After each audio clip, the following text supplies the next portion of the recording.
Bye. Yo, yo, yo. We have UFC 313 tomorrow, not tomorrow night. I'm so used to doing these bitches on Friday. I'm lost. We have it this Saturday. Alex Pereira versus Magomed Ankalaev. Usually we don't bet against Russians. It's a big rule. It used to be sway, not a big rule. Do not bet against the Dagestanis. But turn my screen share on. What you mean?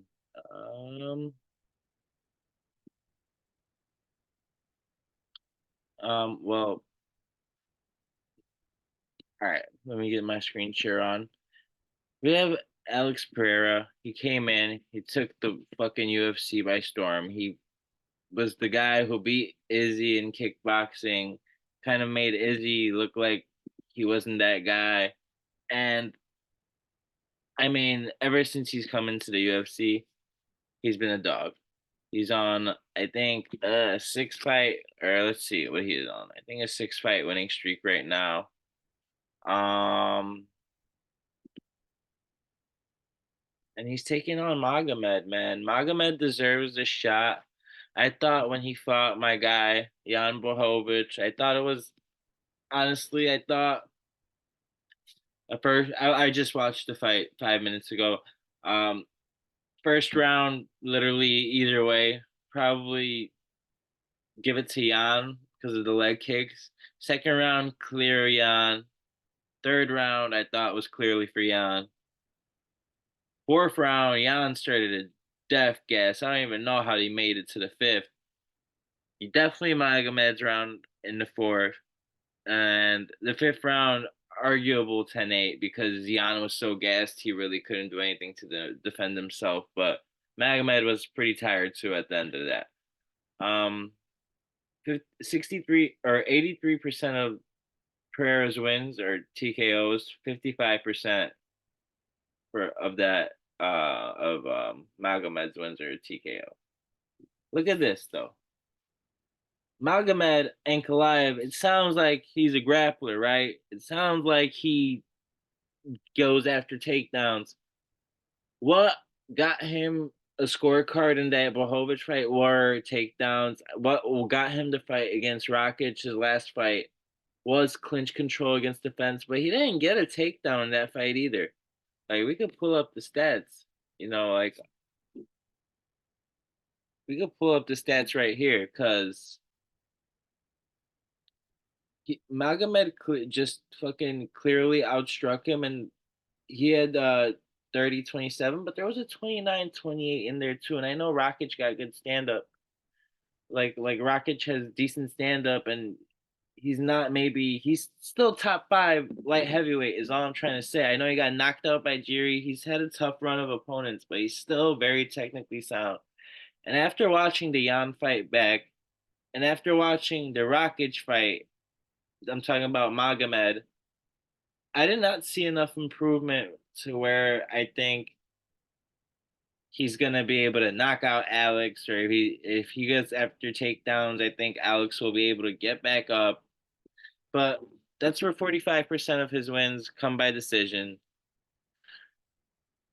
17% of Pereira's wins have come by decision. Average fight time for Pereira 10 minutes 38 seconds, 11 minutes 37 seconds for Magomed. Guys, I am on Pereira. I am on Pereira knockout round two. Round two. Pereira knockout round two. I just think that I mean, he's representing Dagestan and he has no fucking submission wins. What are we doing? He's a kickboxer first. His base is kickboxing. He's gonna, like, unless his game plan this whole time was straight Greco-Roman folk style freestyle wrestling, he's not gonna turn into a wrestler in 6 weeks. If his base is kickboxing, sure he can grapple. His grappling is better than Alex Pereira, but Pereira's got a 5 inch reach advantage. I think Glover Teixeira is a fucking great coach. I think This fight is set up to make Alex go up and get fucking smoked by John Jones. I honestly think they're gonna do that to my boy Alex. And John Jones is probably like John Jones and Alex Pereira are probably like number one and two for who Sway's favorite fighters were. So I literally would love to see that happen. I probably has to stay away betting from that, but let me not get ahead of myself. I am on Alex Pereira. I already have 112 on him to win. Come back is 212. I just think Magomed, even if that game plan was to wrestle, I don't think his wrestling is good enough, and or or his cardio is good enough to not get caught by a left hook. It's a 25-minute fight. Everybody who's been caught by the left hook has fucking been knocked out. Izzy in at round 5 at 185, where this guy depleted himself 50 pounds in 4 days to make fucking weight. 50 pounds. Sure, he was big as hell in there because he rehydrated all crazy, but whatever. All I'm gonna say is 74% are on Pereira, 26% of the people are on Kalaev. I am on I'm on Pereira. I got money on Pereira already. And here's another one. Odds don't make sense at all. I mean, DraftKings, I'm gonna show y'all right now. I'm gonna show y'all right now, man.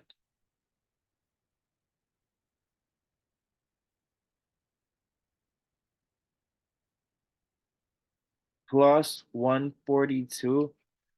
If if Fiziev was not coming off a torn ACL, I get it.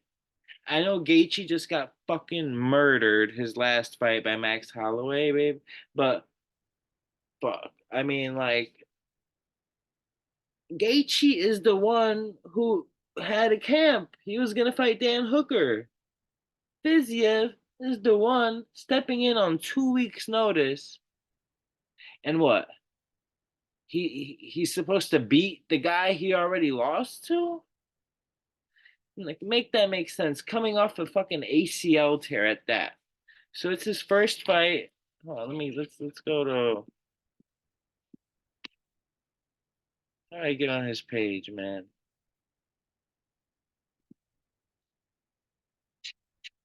Hold on. Let me get Fiziev up.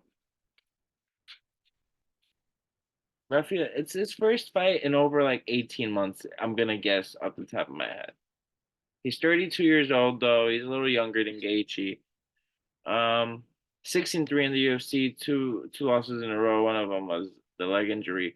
But September 23rd, 2023 was his last fight. We are in March of 2025. So it'd be like 4 months, 16 months. Yeah, 18-month layoff. And he's supposed to come in there as a favorite. Guys, I do think Fiziev can win this fight. I definitely think he can win this fight. And honestly, I'm choosing him to win this fight, but I do think it's gonna be in a decision where he just kind of. I think Fiziev got the nastiest hands in the lightweight division, outside of maybe like I ain't gonna lie, Do Bronx got nasty hands. He got the fastest hands. That's all I'm gonna say. His hands are so fucking fast. He's so he's just so clean with it. I love watching him fight. It's literally like damn you're beautiful, and like he's fighting out of Bucket, Thailand, so that he got that Muay Thai base. Whereas Justin Gaethje, he's a little bit more of a brawler. Like he's gonna bring the fight to you, and you might get knocked out or he might knock you out. You feel me? But the official bet for this fight's gonna be. We gotta find something to play here. I think Gaethje loses a decision. So plus 3.5 for Justin Gaethje. Just in case he fucking cracks his ass with a knockout, that covers it too. 73% of the bets being on Gaethje just worries me. And it does feel like a little bit disrespectful how it was Benoit Saint Denis versus Dustin Poirier, in one of the fight. Those were the same odds, but I think Fiziev wins a close decision this time. Um, I think last time he was, I don't think Rob is the right word, but it was close. It was close. It was close. And hopefully he's the same fighter coming off that leg injury, because that's one thing that's a big if. You know, here we go, man. I I do think. All right, we got to go to UFC for this one. This is a tough ass fight right here, man. Tough ass fucking fight. Ignacio Bahamamama, 16-5, 6'3", 6'3". Um, Cuts a lot more weight than Jalen Turner. Jalen Turner walks around 165. He walks around 174. Coming in at 75.5-inch reach disadvantage and a 4-inch leg reach disadvantage. Um,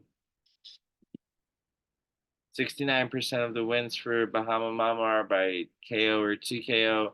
71% for Jalen Turner's wins are KO or TKO. 29% of the submission wins our submission wins for Jalen Turner, 6% for Ignacio Bahama Mama, and 25% decision. Jalen Turner has never won a decision. Maybe that changes this weekend. Um, Average fight time is a little less for Jalen Turner. It's at 7:17, and he does average basically half a takedown more per 15 minutes. Uh, 7.17 significant strikes landed per minute for Ignacio Bahamamama and 5.6 for Turner. Uh, Both have a similar significant strike accuracy at 47%. Both absorbed similar amount of strikes, 4.41 for Ignacio Bahamamama, 4.57. Um, and Ignacio Bahamamama has the better defense, man. I think Jalen Turner is going to come in like he has something to prove, but the takedown defense, 85. I like that. Like neither of these guys are going to go for takedowns. I think it's going to be a striking match. I'm simply on Ignacio Bahamamama for the fact that he is fighting out of Valley Force striking. Let me just make sure. He's fighting out of Valley Force, which is literally 5 minutes away from my job. And like, we don't bet against Chicago fighters here. I know he's Chilean. I know he's not, he's training with Bilal, but he's gonna be fighting out of Chicago, Illinois. And I think Jalen Turner, I mean, a win against Manuel Torres is crazy. It's incredibly impressive. Being 5-2, and then a combined 7-2 between the UFC, LFA, and Dana White Contender Series is crazy. Ludovic Klein is not a bad loss. And then when he was younger in 2021, loses a split decision to John McDessie, who's not a bad fighter. So honestly, at 27 years old, he's out of the reach disadvantage, which worries me because he does have 11 wins by TKO. I I mean, look at like just 2-3 in his last five, and one of those wins for Jalen Turner was fucking Brad Riddell. And before that, it was Jamie Malarkey. And his only win in his last four fights is um, Bobby Green. So, I mean, he had a couple close fights, but there's nobody other than maybe Uros Medic. My girl just said Bahama Mama is crazy. Funny as hell. Um, but yeah,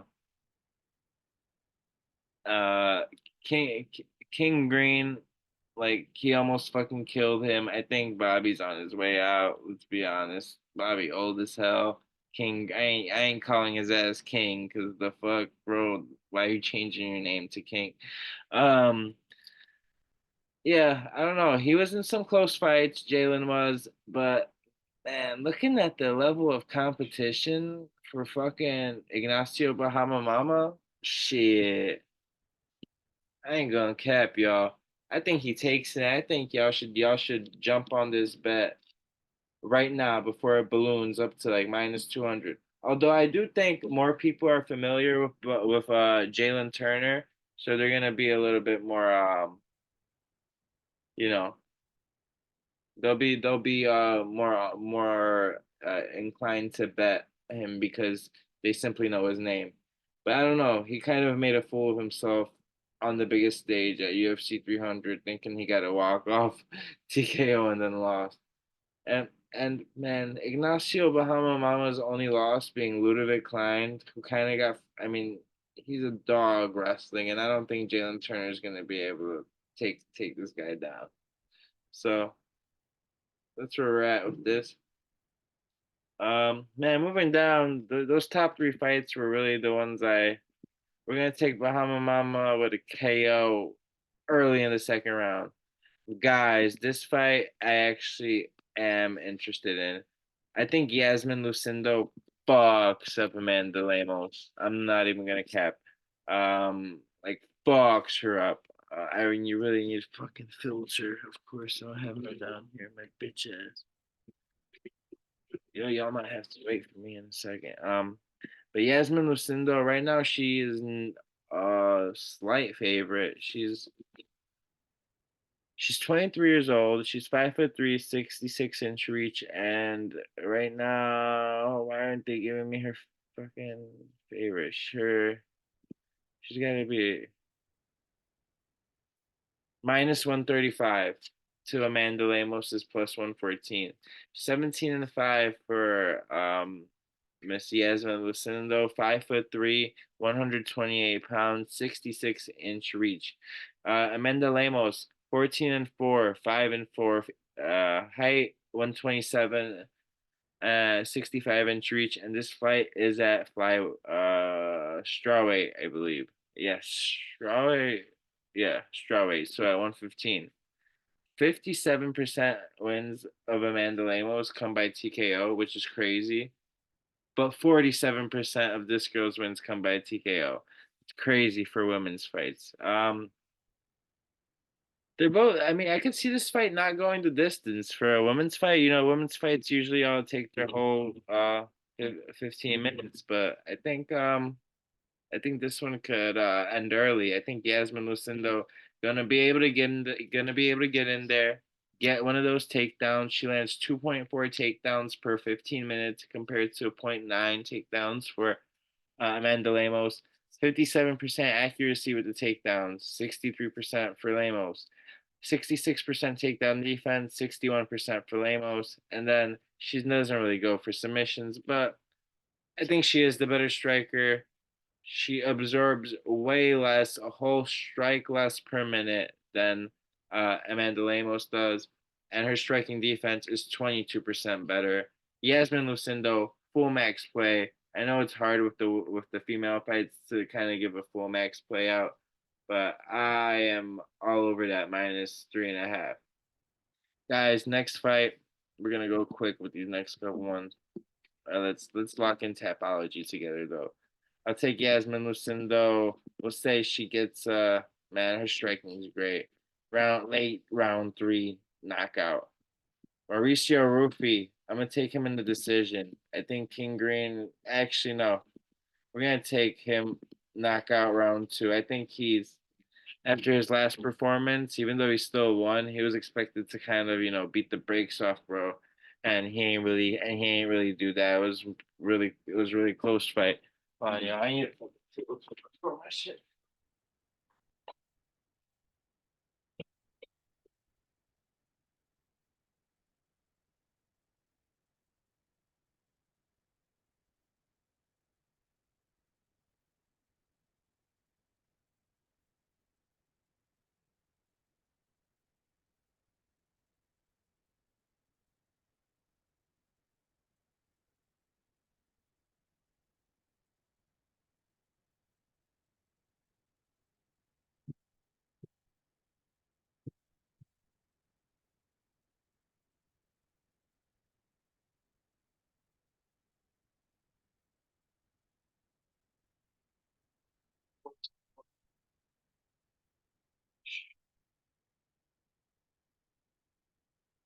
Sorry, y'all.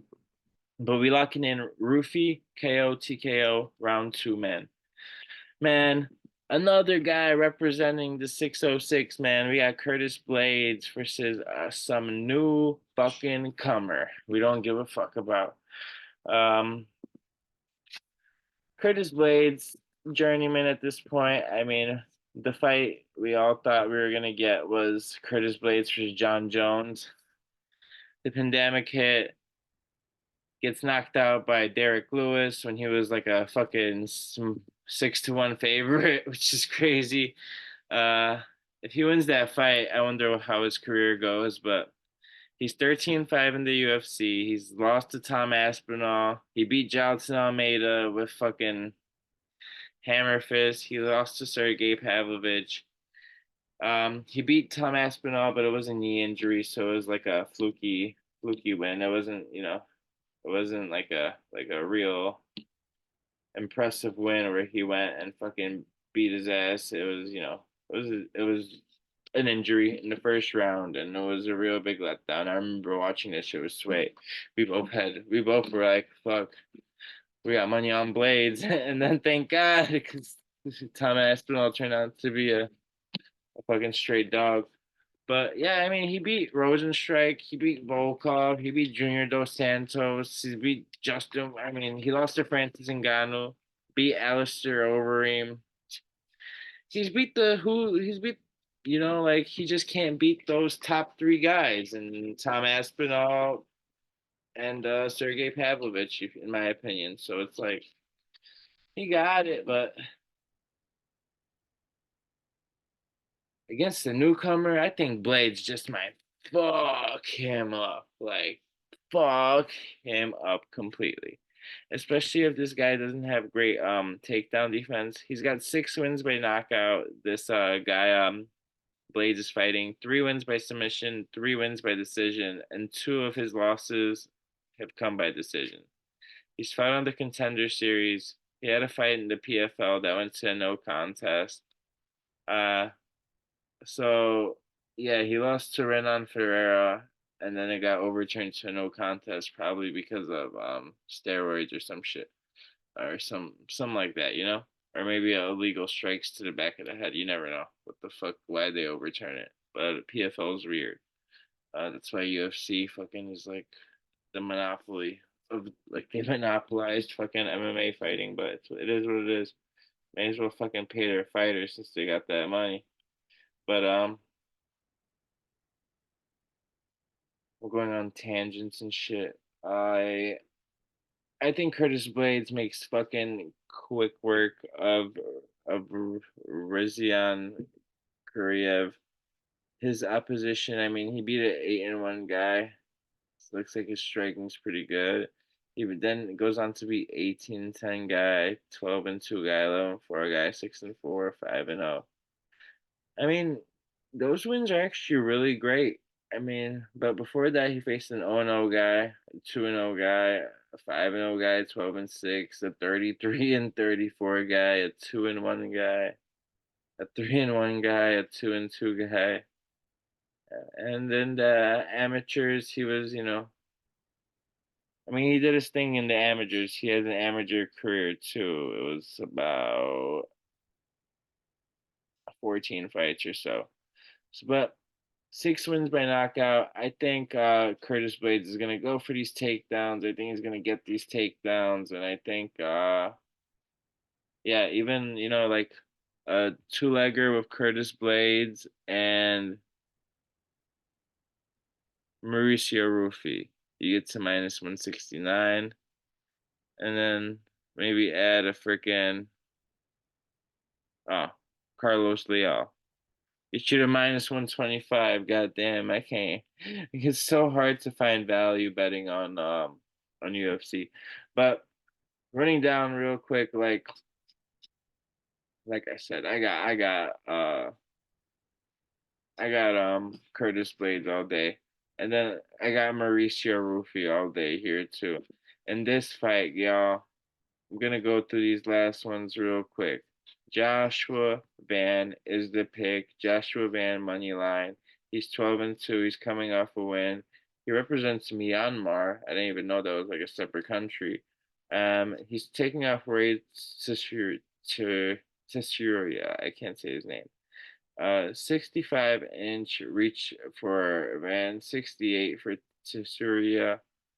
50% of Van's wins by knockout, 17% by sub, 33% by decision. Um, and he lands 8 point, damn near 9 significant strikes per minute.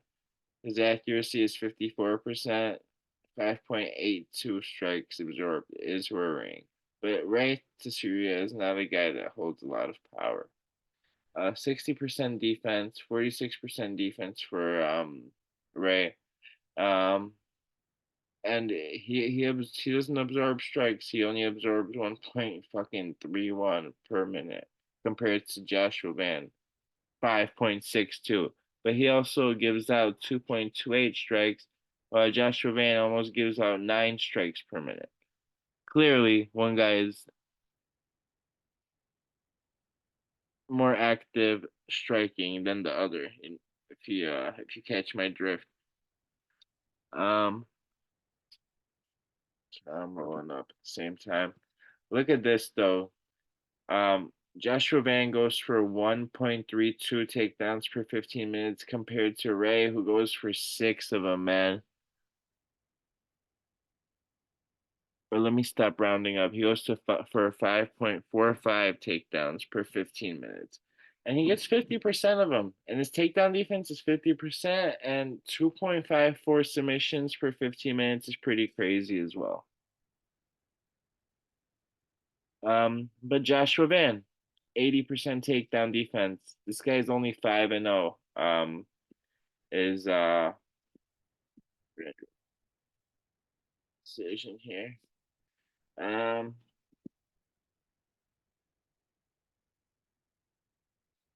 quick. Uh, I just gave you the pick, but whatever.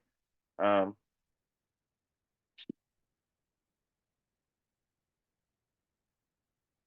all I'm gonna say is I think it's too early for Ray Caesarea, and I think Joshua Van is too talented. I think his takedown defense will hold up eventually, or it's like yeah, it's gonna hold up. Um, yeah, guys. The Fearless, he's 23 taking on a 22-year-old. These guys are so fucking young.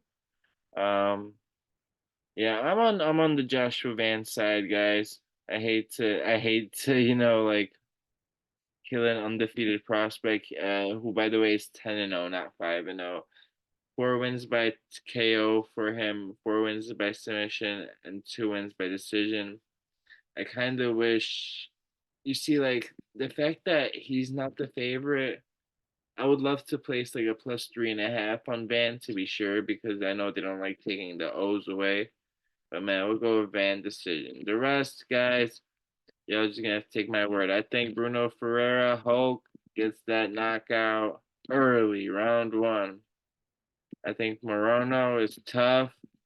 He'll make it to he'll make it to the third round before he gets knocked out. I'm all over Santos here, but I think Marshall is live as an underdog. Gonna go with Chris Gutierrez decision. And then I'm not sure about this Georgian Santos motherfucker. Um, I've never even heard of him. So, that's pretty crazy for me not to hear a fighter. Oh, he won a fight unanimous decision on the Contender Series, which is why he's getting this opportunity. What is this? He's a middleweight, so these guys are middleweight. Okay. Ozzy Diaz taking a lot of decision, took a 3-0 guy to a split decision just in December. He's not very active. Um, This is George and Santos we're talking about. I'm not gonna lie, guys. I think this fight, the best play for this fight might be for it to not go the distance. Like to be honest, I would play maybe let's look Ozzy Diaz. Yeah, he lost to Zhang, who caught him with a good punch, and then he lost to Piper. I feel like Zhang is a 205er though, so I feel like it doesn't make sense. He's a light heavyweight, so he tried to move up. Um, yeah, guys, that's a weird one. That's a weird one. Maybe just stay away. You don't gotta bet on every fucking fight. You know, you love this sport. Just fucking sit back and enjoy it. You know.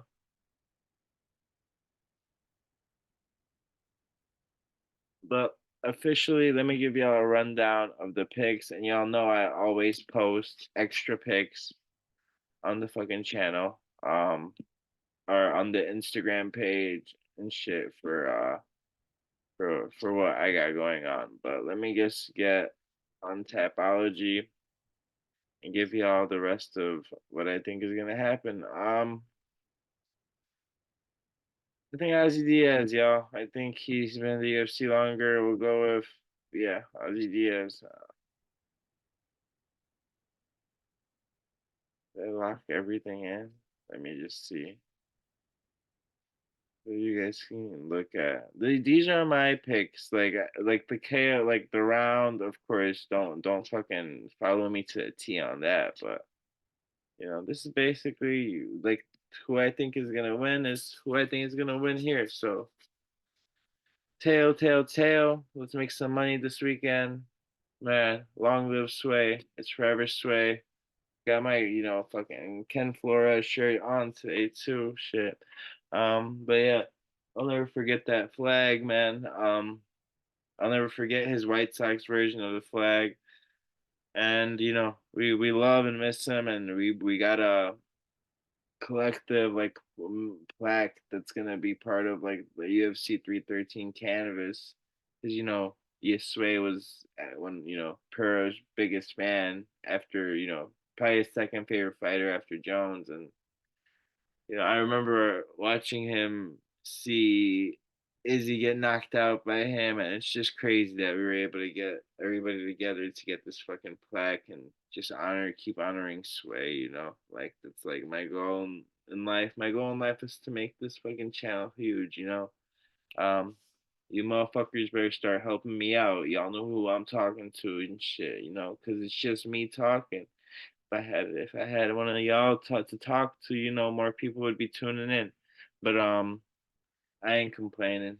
We all work, we all busy. Some of us got kids and shit, so it's all love. Mm. Pereira's the pick, and we might drop 1,000 on his ass. Let's hope we don't lose it. But I don't want to seem too overconfident because I'm not that confident in Pereira. I just do think in 25-minute span that left hook is gonna eventually catch him unless he gets knocked out first. It's the only way I see him losing, y'all. But man, let me stop the screen share. Let me say peace to y'all. I fucking love y'all. I mean, I've been tired, man. But I'm gonna start doing recaps. I'm gonna try to start doing like at least 2 to 3 times a week. So y'all keep staying in tune and shit. But I love y'all. Sway would love y'all if y'all fucking like, subscribe, share.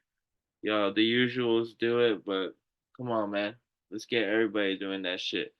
And yeah, like it's time to smoke. Baby. Love you, Sway. I miss you, dog. Uh, Not a day go by where you ain't on my mind, bro. Like, yeah, that's facts. And I wish I was here with you to watch. I wish you was here with me to be able to watch Alex Pereira smoke this fucking little Russian bitch. All right, y'all. Let's make some money. DJ weekend. Peace.